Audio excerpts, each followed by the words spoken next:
Johnny നെല്ലൂരിന്റെ നേതൃത്വത്തിൽ കൊച്ചിയിൽ രഹസ്യ യോഗം ചേർന്നു. മാത്യു സ്റ്റീഫൻ ഉൾപ്പെടെയുള്ള നേതാക്കൾ യോഗത്തിൽ പങ്കെടുക്കുകയാണ്. പാർട്ടി പ്രഖ്യാപനവും മറ്റു നേതാക്കളെ കൂടെ കൂട്ടുന്നതും ചർച്ച ചെയ്യുകയാണ്. വിവരങ്ങളുമായി ടോം കുര്യക്കോസ് ചേരുന്നു. ടോം, ഏതൊക്കെ നേതാക്കളാണ് ഈ യോഗത്തിൽ പങ്കെടുക്കുന്നത്? ജോണി നെല്ലൂരിന്റെ പുതിയ രാഷ്ട്രീയ നീക്കത്തിൽ കൊച്ചിയിൽ ഇപ്പോൾ ഒരു രഹസ്യ യോഗം ചേർന്നുകൊണ്ടിരിക്കുകയാണ് എന്നുള്ള വിവരമാണ് കൊച്ചി ബ്യൂറോയിൽ നിന്ന് റിപ്പോർട്ട് ചെയ്യുന്നത്. മാത്യു സ്റ്റീഫൻ ഉൾപ്പെടെയുള്ള നേതാക്കൾ യോഗത്തിൽ പങ്കെടുക്കുന്നു. ടോം, മാത്യു സ്റ്റീഫൻ ഉണ്ടെന്ന് മനസ്സിലാക്കുന്നു. മറ്റേതെങ്കിലും പ്രമുഖ നേതാക്കൾ ഈ ജോണി നെല്ലൂരിന്റെ രഹസ്യ യോഗത്തിലുണ്ടോ?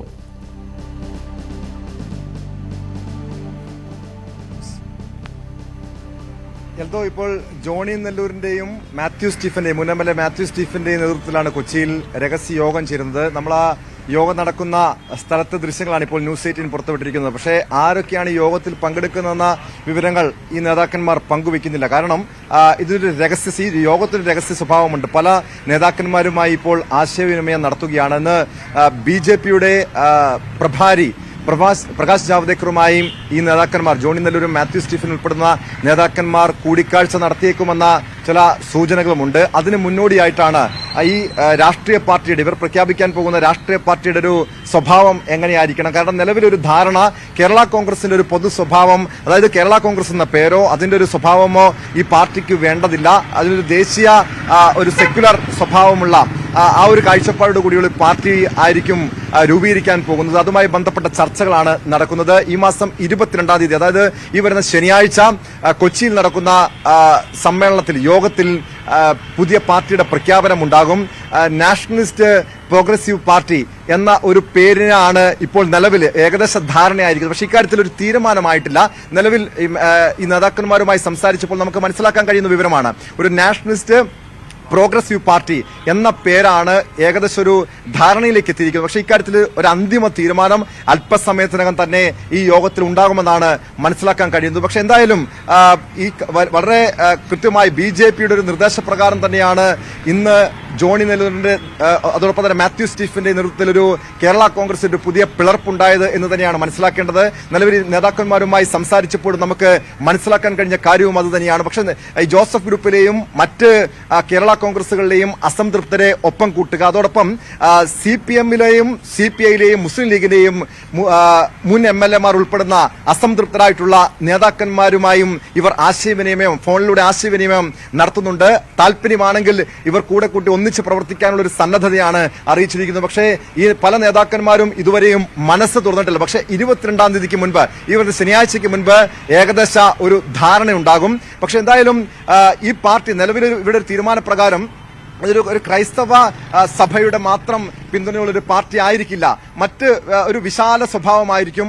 മറ്റ് സമുദായ നേതാക്കന്മാർ, ഹിന്ദു സംഘടനയിൽപ്പെട്ട നേതാക്കന്മാർ, മുസ്ലിം വിഭാഗത്തിൽപ്പെട്ട നേതാക്കന്മാർ ഉൾപ്പെടെയുള്ളവർ ഈ പാർട്ടിയിൽ പുതിയ 22-ാം തീയതി പ്രഖ്യാപിക്കാൻ പോകുന്ന പാർട്ടിയിൽ ഉണ്ടാകുമെന്നാണ് മനസ്സിലാക്കാൻ കഴിയുന്നത്. അതിനുശേഷം 24-ാം തീയതി പ്രധാനമന്ത്രി നരേന്ദ്രമോദി കൊച്ചിയിലെത്തുമ്പോൾ പ്രധാനമന്ത്രിയുമായും കൂടിക്കാഴ്ച നടത്താൻ ഇവർ ആലോചന നടത്തുന്നുണ്ട്.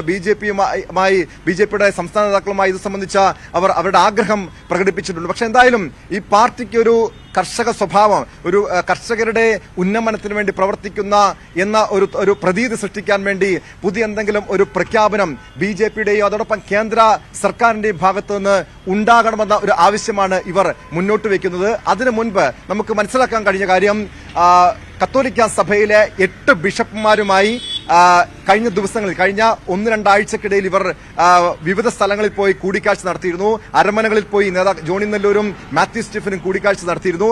അവരുടെ ഉൾപ്പെടെ പിന്തുണ തങ്ങൾക്കുണ്ട്, ഒരു ആശീർവാദമുണ്ട് എന്ന് നേതാക്കന്മാർ അവകാശപ്പെടുന്നുണ്ട്. പക്ഷേ എന്തായാലും സഭ എത്രത്തോളം ഇവരുടെ ഈ പുതിയ പാർട്ടിയെ സഭ സസൂക്ഷ്മം വീക്ഷിക്കുന്നുണ്ട്. കാരണം ഒരു പൊതുസമൂഹത്തിന്റെ അതോടൊപ്പം ക്രൈസ്തവ വിഭാഗത്തിന്റെ എത്രത്തോളം പിന്തുണ ഈ നേതാക്കന്മാർക്ക് ഉണ്ട് എന്ന കാര്യം സഭ പരിശോധിക്കുന്നു. അതോടൊപ്പം BJP നേതാക്കളും പരിശോധിക്കുന്നു.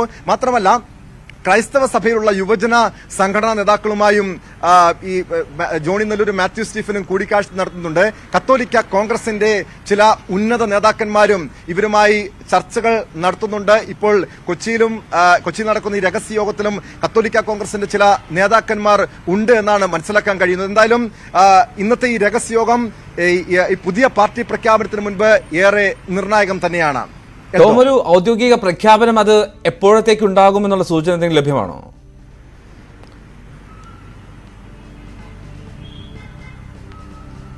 എന്തോ നമുക്ക് മനസ്സിലാക്കാൻ കഴിയുന്നത് ഈ മാസം 22-ാം തീയതി, അതായത് ഈ വരുന്ന ശനിയാഴ്ച കൊച്ചിയിൽ ചേരുന്ന പ്രത്യേക യോഗത്തിന് ശേഷം ഇവർ പാർട്ടിയുടെ ഔദ്യോഗിക പേര് പ്രഖ്യാപിക്കും. അത് സംബന്ധിച്ച് ഏകദേശം ധാരണയായിട്ടുണ്ട്. ഞാൻ നേരത്തെ സൂചിപ്പിച്ചതുപോലെ നാഷണലിസ്റ്റ് പ്രോഗ്രസീവ് പാർട്ടി NPP എന്ന ഒരു പേരിലായിരിക്കും പുതിയ പാർട്ടി എന്ന ആണ് ഏകദേശം മനസ്സിലാക്കാൻ കഴിയും. പക്ഷേ ഇക്കാര്യത്തിൽ ഒരു സ്ഥിരീകരണത്തിലേക്ക് എത്താറായിട്ടില്ല. കാരണം ഒരു ഏകദേശ ധാരണ മാത്രമാണ് ഈ നേതാക്കൾക്കിടയിൽ ഉണ്ടായിരിക്കുന്നത്. അതായത് വരും ദിവസങ്ങളിൽ കൂടുതൽ നേതാക്കന്മാരുമായി നേരത്തെ കേരള കോൺഗ്രസിന്റെ പത്തനംതിട്ട ജില്ലാ പ്രസിഡന്റ് UDF ചെയർമാനുമായിരുന്ന വിക്ടർ ടി തോമസ് കഴിഞ്ഞ ദിവസം പാർട്ടി വിട്ടിരുന്നു. അദ്ദേഹവുമായി ഇവർ ചർച്ച നടത്തുന്നുണ്ട്. വിക്ടർ BJPയിലേക്ക് പോകുമെന്ന സൂചനകളായിരുന്നു ആദ്യഘട്ടത്തിൽ വന്നത്. പക്ഷേ വിക്ടറുമായി ഇവർ ചർച്ച നടത്തുന്നു. അതോടൊപ്പം കേരള കോൺഗ്രസ് ജോസഫ് ഗ്രൂപ്പിലും മാണി ഗ്രൂപ്പിലും അസംതൃപ്തരായിട്ടുള്ള നേതാക്കന്മാരുമായിട്ട് ഇവർ ചർച്ച നടത്തി. ഞാൻ നേരത്തെ ഈ മാത്യു സ്റ്റീഫനുമായി സംസാരിച്ചപ്പോൾ PC ജോർജിന്റെ കാര്യം ചോദിച്ചു. പക്ഷെ എന്തായാലും PC ജോർജുമായി നിലവിലൊരു ചർച്ചയും നടത്തിയിട്ടില്ല. PC ജോർജ് നേരത്തെ BJPയുമായി വളരെ അടുപ്പം പുലർത്തിയിരുന്ന ഒരു നേതാവാണ്. പക്ഷേ അദ്ദേഹത്തിന്റെ ഒരു വ്യത്യസ്തമായിട്ടുള്ള നിലപാട്, ഇടയ്ക്കിടയ്ക്ക് നിലപാട് മാറ്റുന്ന ഒരു സ്വഭാവമെല്ലാം ഉള്ളതുകൊണ്ട് നിലവിൽ PC ജോർജിനെ കൂടെ കൂട്ടുന്നില്ല. പക്ഷേ അദ്ദേഹം വരാൻ സന്നദ്ധനാണെങ്കിൽ ഒരുപക്ഷെ അദ്ദേഹം ഇങ്ങോട്ട് ചർച്ചയ്ക്ക് വന്നാൽ ഒരുപക്ഷെ അത്തരമൊരു നീക്കുപോക്കിനുള്ള സാധ്യതകളും ഇവർ പരിശോധിക്കുന്നുണ്ട്. എന്തായാലും ഇന്ന് നടക്കുന്ന ചർച്ചയിൽ ഇവർ ഒരു ലിസ്റ്റ്, പല നേതാക്കന്മാരെയും വിവിധ പാർട്ടികളിൽ അസംതൃപ്തരായിട്ടുള്ള നേതാക്കന്മാരുടെ ലിസ്റ്റ് തയ്യാറാക്കുന്നുണ്ട്. അവരുമായി വരുന്ന ദിവസങ്ങൾ, അതായത് 22-ാം തീയതിക്ക് മുൻപ് അവരുമായി ചർച്ചകൾ നടത്തും, കൂടിക്കാഴ്ച നടത്തും, ആവശ്യമെങ്കിൽ നേരിട്ട് പോയി കാണും, ഫോണിലൂടെ ആശയവിനിമയം നടത്തും. അതിനുശേഷം താല്പര്യമുള്ളവർക്ക് ഈ പാർട്ടിയുമായി ചേർന്ന്, അതായത് ഒരു NDA സ്വഭാവത്തിൽ NDAയുടെ ഘടകകക്ഷിയായിട്ട് BJPയുടെ ഒരു ഘടകകക്ഷിയായിട്ടായിരിക്കും പാർട്ടി വരാൻ പോകുന്നത് എന്ന് തന്നെയാണ് നമുക്ക് മനസ്സിലാക്കേണ്ടത്. അങ്ങനെയെങ്കിൽ BJPയുടെ ആശയത്തോടൊപ്പം ഒത്തുചേർന്ന് പോകാൻ മനസ്സുള്ള, താല്പര്യമുള്ള ആർക്കും ഈ പാർട്ടിയിലേക്ക് വരാം എന്ന ഒരു സന്ദേശം തന്നെയാണ് ഇവർ മുന്നോട്ട് വെക്കുന്നതും. ശരി, ടോം കുര്യാക്കോസ് ആണ് വിശദാംശങ്ങൾ നൽകിയത്. കൊച്ചിയിൽ നിന്ന് നിർണായക നീക്കവുമായി ജോണി നെല്ലൂർ അവിടെ രഹസ്യ യോഗം പുരോഗമിക്കുകയാണ്.